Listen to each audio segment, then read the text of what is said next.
Oui. Il se manifeste seulement à sa femme. S'il a accepté de se révéler à nous ce matin, ça veut dire qu'il nous considère sa femme. Amen. Et c'est ça qui est notre grâce. Amen. Amen. Nous pouvons nous asseoir.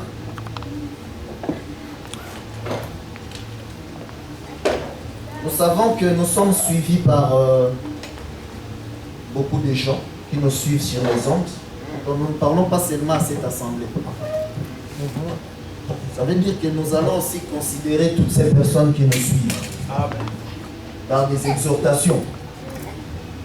Alors, tout en restant debout, parce que c'est une exhortation, et si toujours en restant assis, parce que nous allons nous lever après pour notre enseignement, nous allons prendre le livre de Timothée.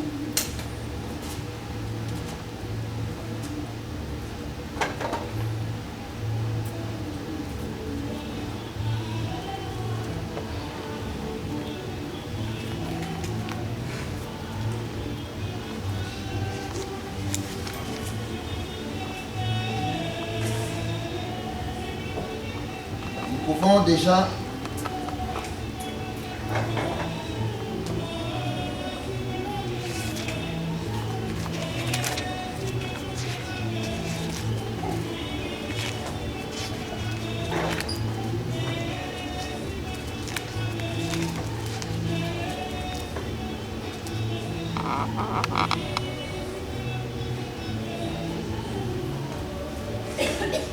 déjà lire 2 Timothée.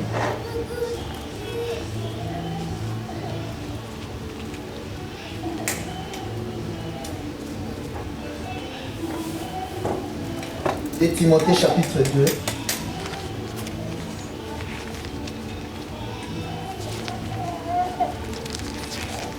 Au verset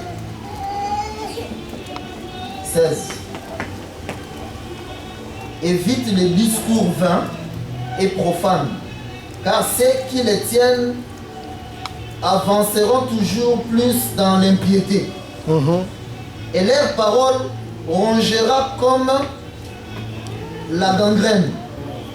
De ce nombre sont Hyménée et Philette, qui se sont détournés de la vérité, disant que la résurrection est déjà arrivée, et qui renversent la foi de quelques-uns. Quelques-uns veut dire beaucoup. Amen. Parce que nous savons que c'est toujours beaucoup qui sont séduits par les discours vains de Hyménée et de Philette. Nous continuons dans le chapitre 4.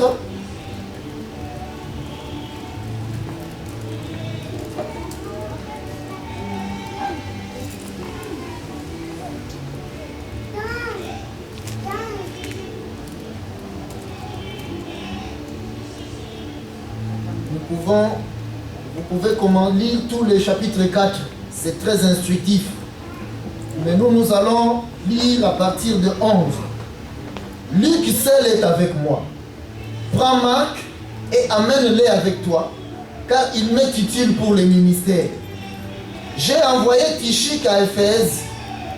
Quand tu viendras, apporte le manteau que j'ai laissé à Troas, chez Carpus, et les livres, surtout le parchemin.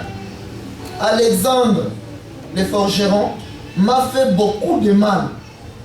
Le Seigneur lui rendra selon ses œuvres. Garde-toi aussi de lui, car il s'est fortement opposé à nos paroles.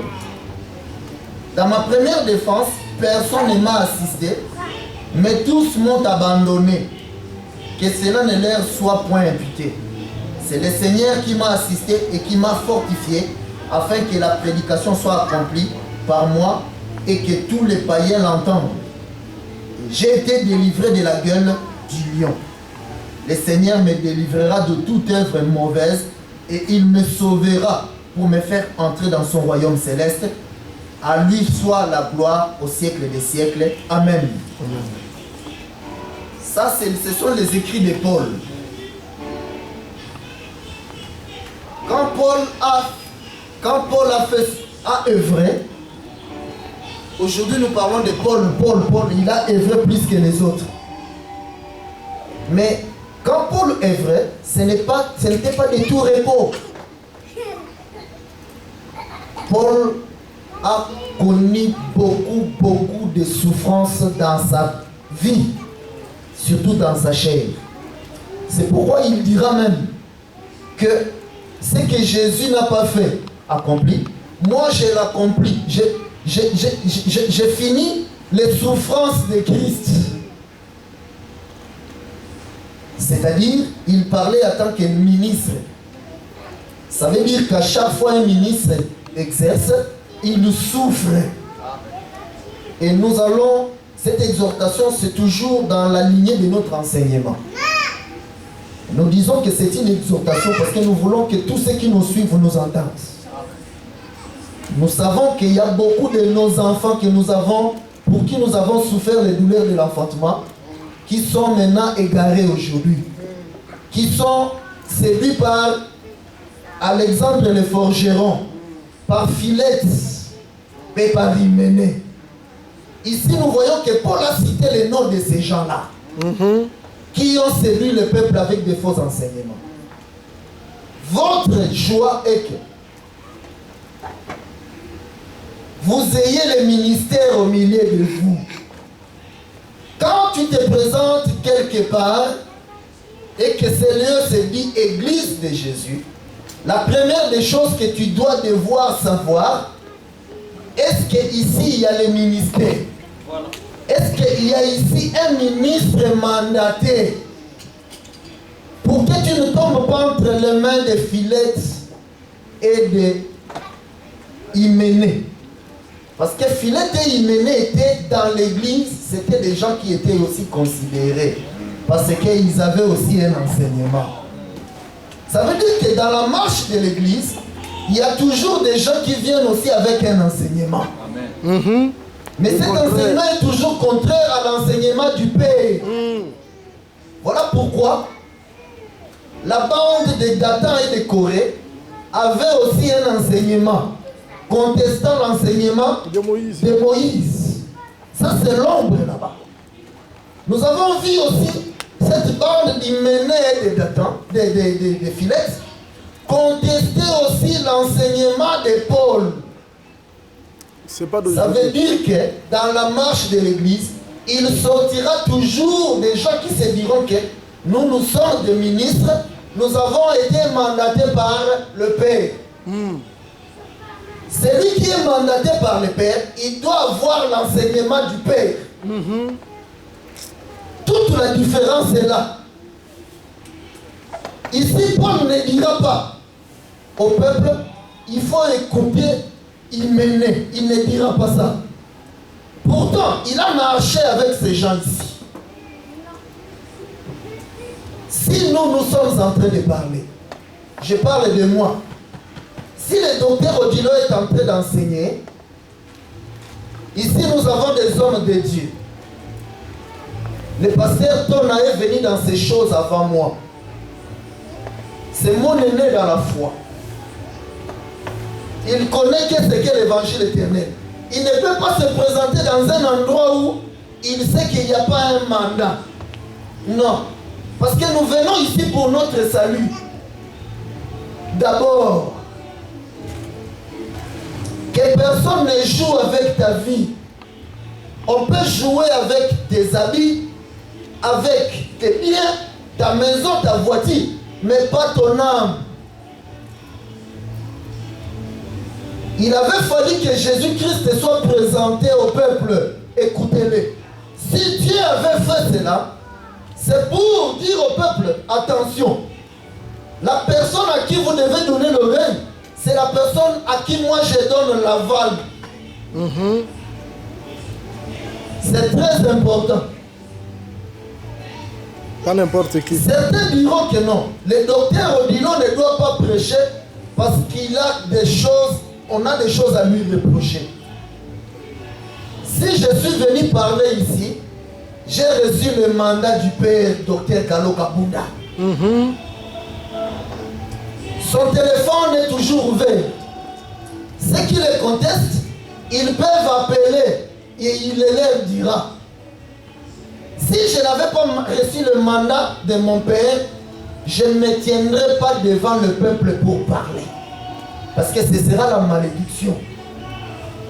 Et je ne voudrais pas moi-même être maudit. Nous avons reçu le mandat du Père. Le Père qui nous a enseigné ces choses, l'évangile éternel. Parce qu'il y en a aujourd'hui qui pensent que non, ils connaissent, ils ont reçu la connaissance plus que les aînés, plus que le maître qui les ont engendrés dans ces choses, plus que le Père. C'est ça l'esprit d'égarement.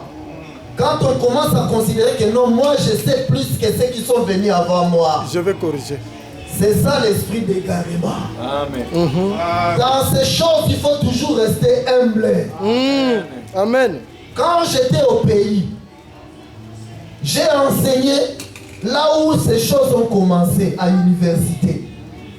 Peut-être certains diront que non, c'était une manigance. Mais c'était en présence du Père. Le Père était à Kinshasa, Kalokabunda. S'il avait trouvé à redire, il n'aurait pas pu me laisser prendre cette chair-là. Certains aussi pourront dire non, il t'a favorisé là-bas. Seulement, ils oublient que, ici en France, à chaque fois qu'un ministre se tient ici pour prendre la chair, c'est le Père qui l'envoie prendre la chair. Si Rocher a pris la chair, c'est le Père qui lui avait dit prends la chair. Si Mongo avait pris la chair, c'est le Père qui lui avait dit prends la chair. Si il ne leur avait pas dit de prendre la chair, il n'aurait pas pu prendre la chair. Amen. Que le Père dise à quelqu'un de prendre la chair ici. Que le Père dise à quelqu'un de prendre la chair aux États-Unis. L'aval vient du Père. Mais toute la question est dans la marche. Pour confirmer cet aval-là, quelle est maintenant ta disposition vis-à-vis de celui qui t'a présenté au Père devant le peuple? Écoutez-le. Est-ce que tu as l'enseignement de ce Père-là? Toute la question problématique du peuple, c'est celui-là. Toi, le peuple, tu dois te demander, est-ce que celui que mon Père m'a présenté, il me présente l'enseignement du Père ou non? S'il ne te présente pas l'enseignement du Père, il est devenu Philette. Il est devenu Alexandre le forgeron. C'est-à-dire, il se dira toujours que non, moi je suis aussi le fils de Paul. Je prêche aussi sous la direction du Père. Mais, en réalité, le Père ne lui donne plus son aval. Parce qu'il y a maintenant deux enseignements. Nous exhortons le peuple à nous entendre. Parce que nous souffrons les douleurs de l'enfantement. Nous avons enfanté des enfants qui sont aujourd'hui ravis par la femme qui a tué son fils. Et nous ne dormons pas, ça nous fait très mal. Voilà pourquoi que Dieu nous fasse grâce pour que cette fois-ci nous puissions marcher autrement. Nous puissions préparer le peuple autrement. Nous venons ici d'abord pour notre vie éternelle. Amen. Il faut que tu en sois assuré. Il faut que le peuple sache une chose. Il ne suffit pas seulement d'avoir la vie éternelle et de se dire que oui, moi je suis déjà sauvé, j'ai déjà été baptisé. Ça ne s'arrête pas là. Parce qu'il y a une grâce aussi dans cette grâce ici que nous prêchons, qui est la grâce de l'enlèvement. Ce n'est pas tout le monde, toute l'église qui sera enlevée ces jours-là. L'église, c'est seulement la Vierge sage qui sera enlevée. Et la Vierge folle restera sur la terre. La Vierge folle, c'est celle qui sera conduite par la lampe qui n'aura pas de flammes, n'aura pas d'huile. La lampe qui a l'huile, c'est le ministère. C'est-à-dire, tu peux avoir la vie. Tu as cru à l'évangile éternel, tu es sauvé. Amen. Mais si tu es conduit par un ministre qui n'a pas l'huile, c'est-à-dire qui n'a pas reçu l'aval du Père, les jours de l'enlèvement, tu resteras sur la terre. Mais c'est seulement la femme, cette vierge, qui sera conduite par les 5 ministères qui auront l'huile, qui auront l'enseignement du Père. Toute la différence est là. On aimerait que tous nos enfants qui nous entendent écoutent cela. Nous ne cherchons pas le nombre. Parce que certains penseront que non, ils sont en train de se disputer les fidèles. Nous ne sommes pas là. Nous, on préfère avoir seulement l'âge avec nous. Même si nous sommes 2 personnes, nous savons que nous sommes la majorité. Dans la victoire. Amen. Nous préférons avoir l'enseignement du Père. Même si nous sommes 2 personnes, mais nous savons que Dieu est avec nous, nous sommes en majorité. Amen. Amen. Amen. Que cela soit diffusé, que tous nos enfants nous écoutent. Et que Dieu vous bénisse. Amen. Nous allons passer à notre enseignement à l'heure d'aujourd'hui. Nous allons nous lever et prendre notre passage de tous les jours. 2 Samuel, chapitre 4, chapitre 6, pardon.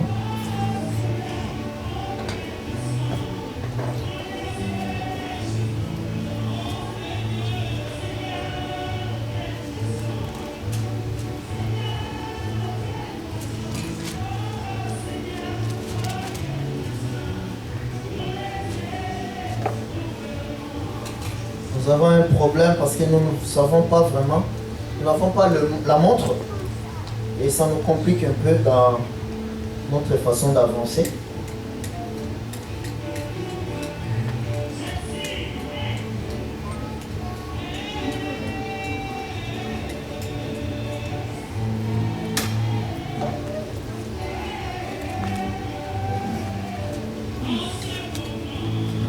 Nous allons lire à partir du 3e. Ils mirent sur un char neuf l'arche de Dieu et l'emportèrent de la maison d'Abinadab sur la colline. Uza et Ajo, fils d'Abinadab, conduisaient le char neuf. Ils l'emportèrent donc de la maison d'Abinadab sur la colline. Uza marchait à côté de l'arche de Dieu et Ajo allait devant l'arche. David et toute la maison d'Israël jouaient devant l'Éternel de toutes sortes d'instruments de bois, des cypres, des harpes, de luttes, des tambourins, des sistres et des cymbales. Lorsqu'ils firent arriver à l'ère de Nacon, Uza étendit la main vers l'arche de Dieu et la saisit, parce que le bœuf la faisait pencher. La colère de l'Éternel s'enflamma contre Uza, et Dieu le frappa sur place à cause de sa faute. Uza mourut là, près de l'arche de Dieu. David fut irrité de ce que l'Éternel avait frappé Uza d'un tel châtiment. Et ce lieu a été appelé jusqu'à ce jour Péret Uza. David eut peur de l'Éternel en ces jours-là, et il dit: comment l'arche de l'Éternel entrerait-elle chez moi? Il ne voulut pas retirer l'arche de l'Éternel chez lui, dans la cité de David. Et il la fit conduire dans la maison d'Obed-Édom de Gath. L'arche de l'Éternel resta 3 mois dans la maison d'Obed-Édom de Gath, et l'Éternel bénit Obed-Édom et toute sa maison. Amen. Amen. Nous pouvons nous asseoir. Amen. Nous allons prendre le livre d'Hébreux, rajouter une écriture. Comme nous avons dit, le mercredi, nous ajoutons certaines choses que nous ne répéterons pas ici. Donc il serait très bien que nous soyons toujours là pour bien maîtriser cet enseignement.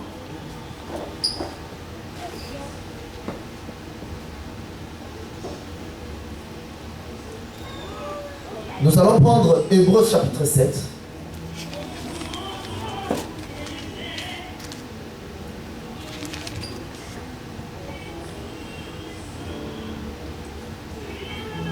Au verset 11.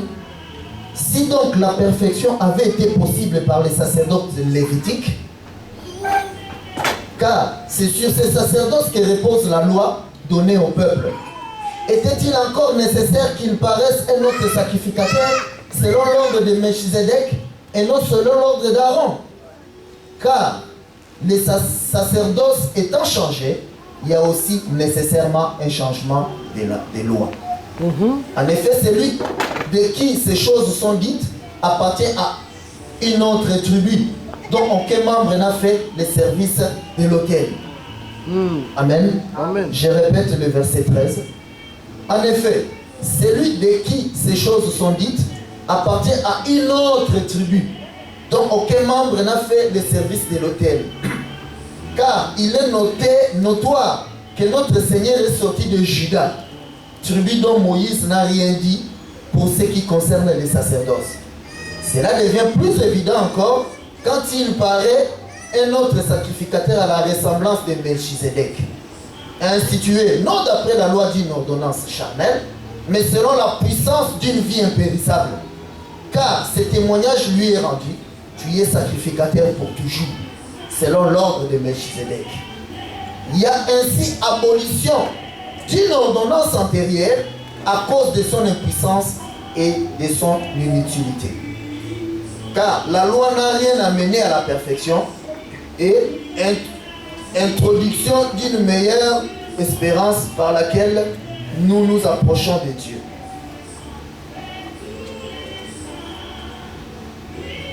Nous approchons de Dieu. Et cela n'a pas eu lieu sans serment. Car les Lévites sont devenus sacrificateurs sans serment. Mais Jésus l'est devenu avec serment par celui qui lui a dit, le Seigneur a juré et il ne se repentira pas. Tu es sacrificateur pour toujours, selon l'ordre de Melchizedek. Jésus est par cela même les garants d'une alliance plus excellente. Amen. Amen. Nous avons dit que nous allons commencer à marcher doucement. Si quelqu'un n'a pas compris, vous devez poser des questions. Nous sommes là pour ça. Parce que nous voulons être sûrs que ce que nous disons est bien compris cette fois-ci. Nous sommes en train de parler de la grâce. Tout le monde dit que Dieu, Jésus est mort, il nous a donné la grâce. C'est une bonne chose. Mais c'est vague. C'est vague. C'est pourquoi vous verrez que certains comprennent mal cette écriture de Jean 3, 16, que Dieu a tant aimé le monde qu'il a donné le Fils. C'est-à-dire, il s'arrête sur Dieu a tant aimé le monde. Il a donné le Fils. C'est-à-dire, comme moi je fais partie du monde, alors donc le monde et le Fils, il est aussi pour moi. Non, le Fils de Dieu n'est pas venu pour tout le monde. C'est là où intervient maintenant la grâce. C'est-à-dire, le Fils est venu seulement auprès de ceux à qui il a fait grâce. Et nous avons compris que Jésus a fait grâce quand il t'amène un ministre auprès de toi. C'est ça la grâce qu'il prétend. Et nous comprenons que si nous demandons à Paul aujourd'hui la grâce que Dieu lui a fait, il va nous parler d'Ananias. Que la grâce que Dieu m'a fait, c'est de m'amener auprès d'Ananias. Ananias a prié pour lui, il l'a fait rentrer dans le royaume. Parce que Paul, malgré qu'il avait l'esprit de prophétie, les dons de prophétie, il a vu la vision de Dieu. Aujourd'hui, si quelqu'un voit la vision, ça va devenir un endroit de recueillement. On va commencer à venir prier là. Paul n'a pas fait ça. C'est-à-dire tous les gens qui disent ah, il y a eu une apparition, si nous devons aller prier là-bas, c'est diabolique et satanique. Diabolique. Tous les lieux où on va faire les pèlerinages, c'est des lieux sataniques et diaboliques. Parce qu'en réalité, c'est les images qu'ils ont vues là, les apparitions, c'était le diable et ses démons. Parce que un ange de Dieu devient un mari n'apparaîtra plus sur la terre. Non, parce qu'il est mort, lui il attend l'enlèvement. Amen. Il attend l'enlèvement Marie, parce que c'est notre sœur. Dieu ne peut plus aller prendre, oh je vais prendre Jacob. J'ai vu l'apparition d'Abraham. Non, c'était un démon. Amen. Mais on peut voir l'apparition de Jésus.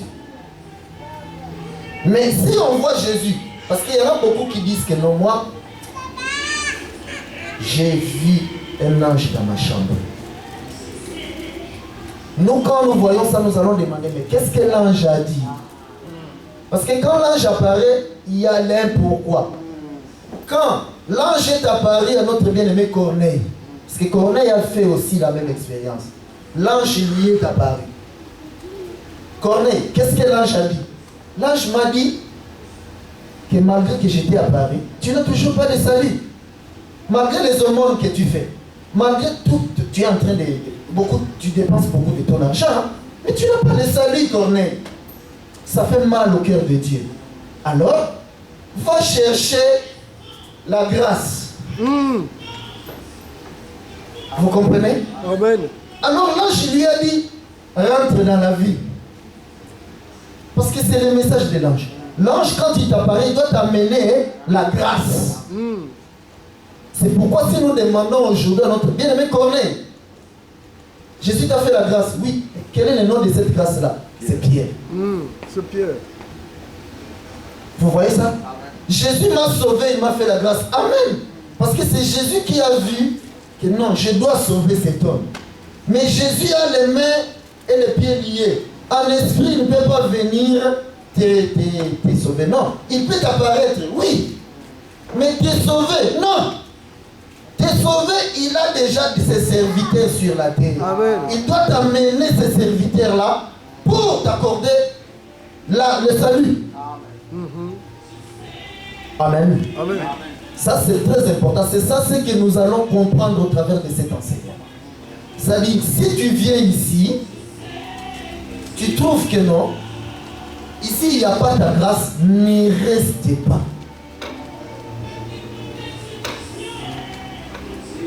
Ne viens pas pour faire plaisir à quelqu'un. Non. Si tu trouves que non, ici, Dieu ne m'a pas amené un ministre qui doit me bénir spirituellement, parce que la bénédiction commence d'abord dans le spirituel. C'est d'abord la parole. Quand tu viens devant quelqu'un qui te bénit dans la parole et que tu dis Amen à cette parole-là, ça veut dire que c'est le ministre. C'est une personne qui doit aussi te baptiser par rapport à l'enseignement que tu as écouté. Il va te prendre et te mettre dans l'eau. Te mettre dans l'eau veut dire que oui, j'ai accepté l'enseignement que tu m'as donné. Tout simplement. Amen. Amen. C'est ça le ministère. Quand Paul, Ananias est venu, Ananias a prié pour lui, Ananias l'a baptisé. C'est ça le rôle d'un ministre. Nous devons comprendre ces choses dans la marche. C'est pourquoi nous marchons doucement et lentement. Amen. Nous voyons ici, nous sommes en présence de Uza. Pourquoi Dieu a tué Uza? La profondeur maintenant. Nous avons démarré le procès de Dieu. Parce que Dieu ici, nous voyons que c'est un tueur. David s'est irrité par cette action-là de Dieu. Mais tu exagères. Pourquoi tu l'as tué? C'est quelqu'un qui est innocent. C'est ça ce que David a dit. C'est quelqu'un qui est innocent. Il a juste voulu te rendre service. T'aider. C'est pourquoi il faut faire attention quand on veut aider Dieu. On peut vouloir dire, ah, je vois que le peuple de Dieu est dispersé. Hein. Moi, je dois aider Dieu pour rassembler ce peuple. Dieu va te frapper. Il n'aime pas qu'on l'aide. Si lui-même il ne t'a pas dit, vas-y, rassemble le peuple. Amen. Amen. Nous devons comprendre justement cette profondeur de Uza.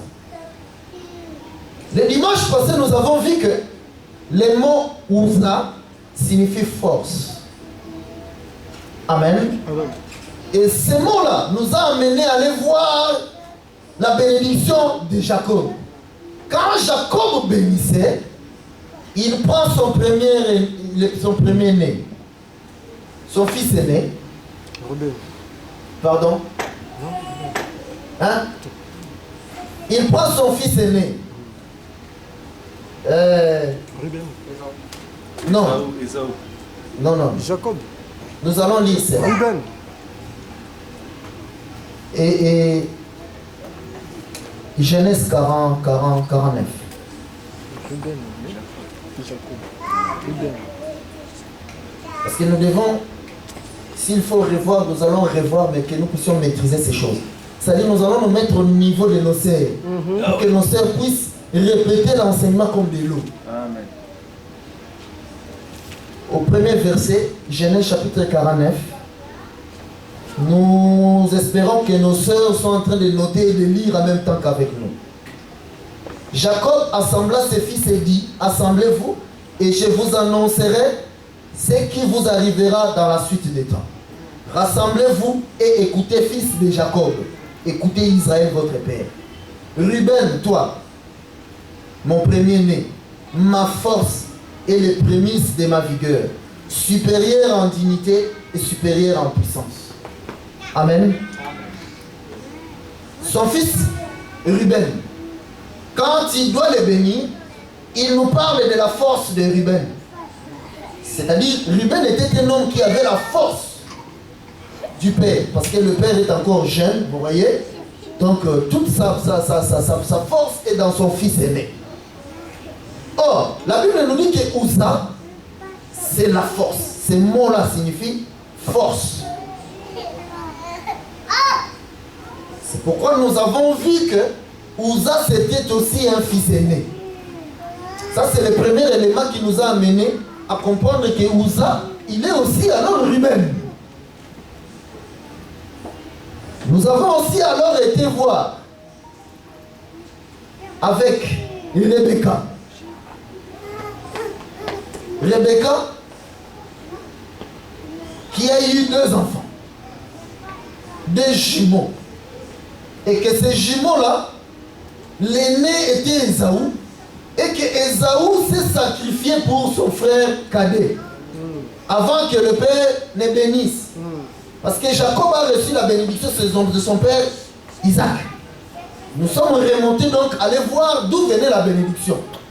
Nous avons vu que la bénédiction d'Isaac, quand il a lâché sa bénédiction, il devait le lâcher aussi auprès du fils aîné. Parce que le fils aîné, c'est lui qui est béni. Amen. Amen. Et nous voyons aussi que cette bénédiction-là, si nous remontons, Isaac l'a reçu aussi de son père Abraham. Donc la bénédiction descend de là-bas, du père qui vient d'Isaac et Isaac de Jacob. Ce n'est qu'à partir de Jacob que Dieu commence à faire du bruit parce qu'il vient partager, diviser maintenant la bénédiction en 12 morceaux. Voilà pourquoi les 12, c'est le chiffre de l'adoration. C'est-à-dire, c'est la bénédiction qui est divisée maintenant, qui est multipliée. Amen. La bénédiction, quand elle part de chez Abraham le père, la bénédiction est seule. La bénédiction s'appelle Isaac. La bénédiction, quand elle quitte chez Isaac, elle est seule.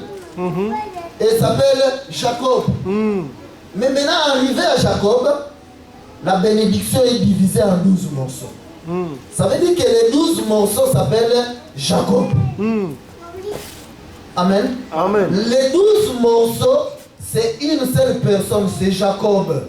Amen. C'est très important. Voilà pourquoi, même quand Élie doit sacrifier, il doit venir vérifier si les 12 morceaux sont là.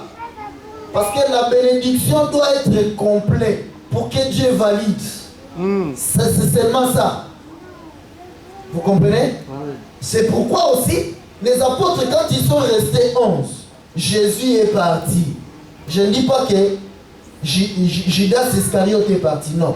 Il ne faisait pas partie de la bénédiction, parce qu'il ne fait pas partie de Jacob. Jésus était le 12e qui était là. Comme lui, il est parti, il fallait les remplacer. Alors, Élie est encore venu.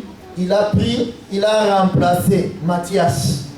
Ils sont devenus Jacob, c'est-à-dire la bénédiction en entier. Et le feu est venu. Parce que le feu doit venir justement confirmer que oui, ici il y a la bénédiction. Parce que le feu c'est lui. Amen.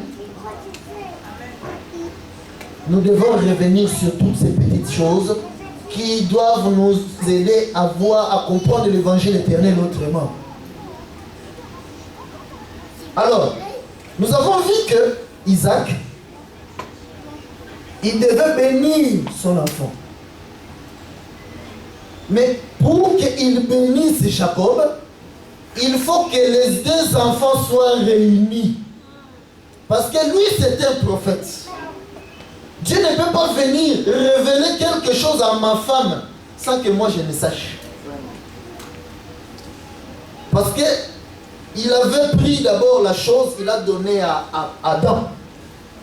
C'est Adam qui a pris l'enseignement de Dieu, qui a donné à sa femme Ève. Ève marchait avec l'enseignement de son mari, Adam. Cet arbre, nous ne devons pas manger. Cet arbre, nous ne devons pas manger. Quand elle rencontre un autre arbre, elle mange. Elle touche. Cet arbre, nous ne devons pas manger. Jusqu'au jour où, comme Dieu, dans chaque assemblée, quand Dieu se met en marche, il commence à marcher, il faut que le diable aussi se mette en marche. Ça a commencé là-bas. Ça ne commence pas dans l'église de Moïse ni de Paul, comme nous avons exhorté tout à l'heure. Alors, il y a eu des frères qui se sont glissés, des faux frères, qui se sont glissés dans les jardins d'Éden, qui était l'église d'Adam. Et ils se sont dit aussi que oui, nous aussi, nous avons des inspirations. Ça ne date pas d'aujourd'hui. Ça a commencé là-bas. Depuis. Le serpent qui est venu un jour auprès d'Adam, il ne connaissait lui-même pas son nom. Il vient auprès d'Adam, Adam lui dit, toi tu t'appelles serpent. Il dit Amen. Il disait Amen à Adam. Mais dans la marche un jour, il dit, bon Adam, moi aujourd'hui j'ai de l'âge. Je peux aussi enseigner parce que j'ai aussi des inspirations. C'est dangereux les gens qui ont des inspirations en dehors du Père. Voilà pourquoi Jésus, oh que Dieu bénisse Jésus, nous devons toujours suivre la perfection de l'enseignement. Jésus, avant de dire aux apôtres, comme le Père m'a envoyé, moi aussi je vous envoie. Il a fait très attention. Il a commencé par aller le voir. Pierre, suis-moi. Il a commencé le travail. Ce travail a duré 3 ans et demi. Au bout de 3 ans et demi, avant de finir son travail, les Juifs venaient pour l'arrêter, le tuer. Mais comme le travail n'était pas encore fini, on ne pouvait pas l'arrêter. C'est pourquoi il se faufilait toujours, il fouillait même. Parce qu'il faisait un travail. Mais le jour où Jésus a trouvé que mon enseignement est déjà dans ces 12 vases, bon, venez maintenant m'arrêter parce que je me suis déjà transféré dans ceux-là. Moi, vous pouvez me tuer. Alors, ils l'ont tué, il est parti. Mais, c'est en ce moment-là qu'il leur a dit, oui, j'ai déjà posé les dépôts en vous. Ces dépôts que j'ai posés en vous, gardez-les précieusement. Amen. Et enseignez-les aussi aux autres. C'est là où Paul a ramassé les outils. Quand il dit à Timothée, Timothée mon enfant, garde le dépôt. Mon enfant dans la foi. Parce que Paul était le père de Timothée. Il a veillé à ce qu'il dépose les dépôts dans Timothée. Ensuite, il lui conseille. Les dépôts que j'ai déposés en toi, garde-les précieusement. Ne t'écarte ni à gauche ni à droite. Transmets-les aussi aux autres. C'est toujours comme ça que ça se passe.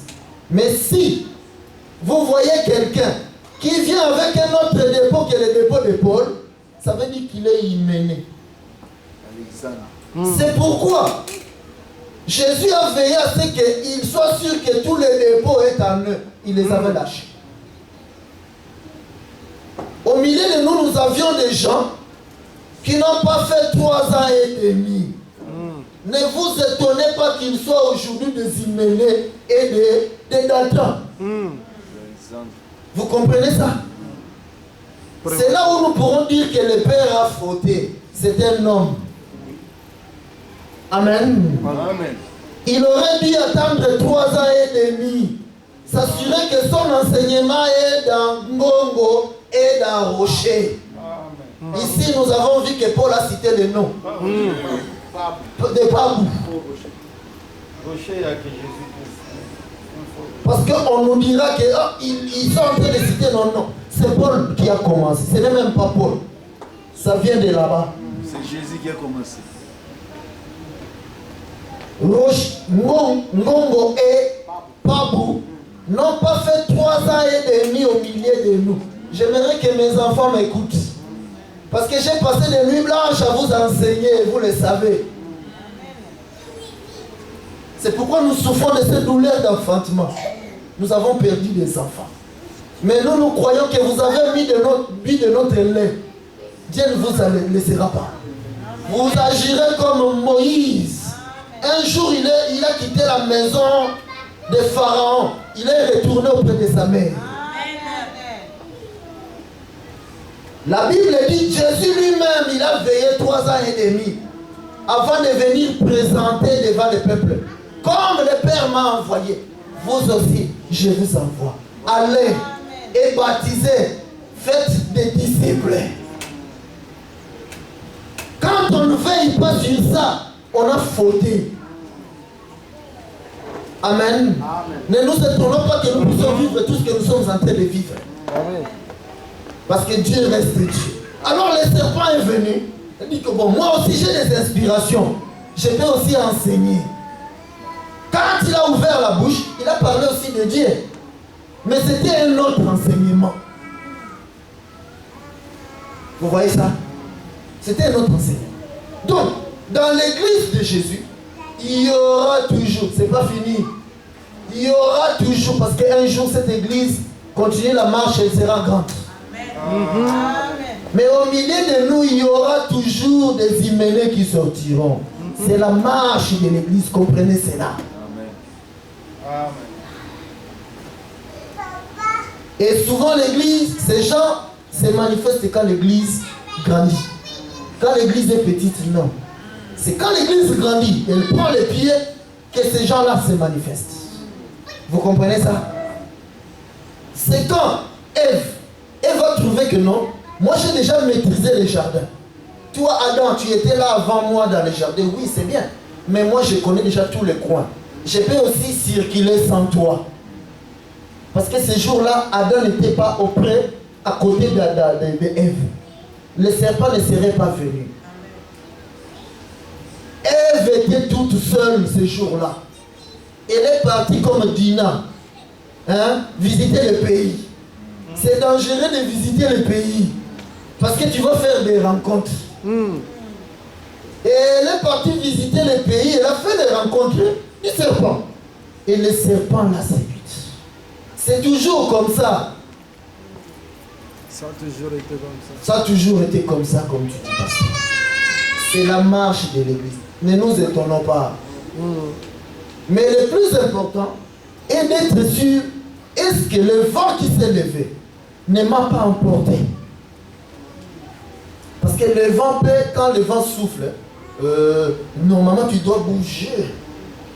Oui, mais rester en place. Parce que le vent, quand il souffle, tout le monde sait que le vent souffle. Ce vent est trop fort. Mais toi, ta position. Vous comprenez ça? Est-ce que tu restes debout? Que Dieu te bénisse si tu restes debout. Mais nous avons vu qu'ici, celle qui est partie se promener dans les jardins a été séduite. Parce qu'elle n'avait pas des arbres. Elle a abandonné l'enseignement de son père Adam. Parce que Adam était son père, était aussi son mari. il a abandonné l'enseignement de son père qu'il a engendré dans les choses de Dieu. Dieu n'avait jamais dit à Ève, tu vois, comme j'avais dit à Adam, pour toi aussi, ne touche pas à cet arbre-là. Ne mange pas cet arbre-là. Il n'a jamais dit ça. Donc c'est Adam qui est le père aussi de Ève, qui l'a engendré dans les choses de Dieu. C'est-à-dire qui lui a donné les choses de Dieu. Quand maintenant, le serpent est venu, elle aurait pu dire, oh, l'enseignement de mon père dit, ne touchez pas. Toi, tu es un autre prédicateur, tu viens avec un autre enseignement. Bien que tu sois aussi dans les jardins, bien que tu aies aussi été baptisé par le Père. Parce que le nom, c'est aussi le baptême. Amen. Quand on a donné le nom au serpent, il a reçu le baptême. Vous voyez ça? Parce que la Bible nous dit que le serpent était aussi dans l'arche. C'est-à-dire, avant d'entrer dans l'arche, il a dû écouter d'abord l'enseignement de Noé. Quand il a écouté, alors il est entré dans l'arche. Entrer dans l'arche, déjà, c'est le baptême. Le délit j'ai fait. Vous comprenez ça? Donc le serpent avait aussi été baptisé par Adam. Mais ce jour-là, puisque Ève a trouvé que non, lui, il a été baptisé par le Père. Donc, je peux l'écouter. C'est ça qui l'a tué. Mais lui, il était malin. Il a cherché le moment où Adam a manifesté la faiblesse. Parce que Adam a manifesté la faiblesse. De ne pas être auprès de son épouse. C'est ça la faiblesse d'Adam. Il a péché. Voilà pourquoi le second Adam, quand il est venu, il a dit, désormais, moi non, je ne commets plus cette erreur. Je serai avec toi tous les jours. Je ne t'abandonnerai jamais. Jusqu'à la fin du monde. Que cette fois-ci le serpent vienne. C'est pas pour rien que le serpent a cherché l'épouse, il ne l'a pas vue. Il était obligé de venir auprès de lui-même. Tu sais, regarde toi-même. Tout ça, ça m'appartient. Hein? Si tu m'adores, je te donne. Puisqu'il a affronté lui-même, il a échoué. Mais Adam là-bas avait fauté. Et le serpent a profité de la faiblesse du Père. Ah, comme il n'est pas là, alors je vais en profiter. Il est venu en profiter et il a séduit l'église. Ça ne commence pas aujourd'hui. Ça commence là-bas. Dans les jardins. Dieu ramène toujours ce qui est passé. Donc nous avons vu que Ésaü devait se sacrifier pour que son frère cadet reçoive la bénédiction. S'il ne se sacrifie pas, son frère ne sera pas béni. C'est-à-dire la bénédiction ne vient qu'au travers des sacrifices. Nous comprenons pourquoi Paul parle de douleur d'enfantement. Il ne s'arrête pas là. Paul dit aussi autre chose. Nous allons voir cela. Je crois dans le livre de Galates, si ma mémoire est bonne. Ce serait dans Galates 3.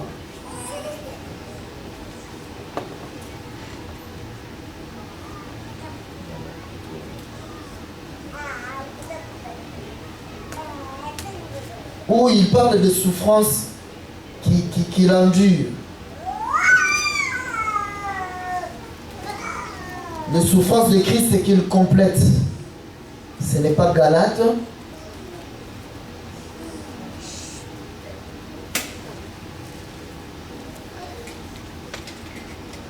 Si les hommes de Dieu le trouvent, qu'ils nous aident. Nous allons dans le livre des Colossiens, chapitre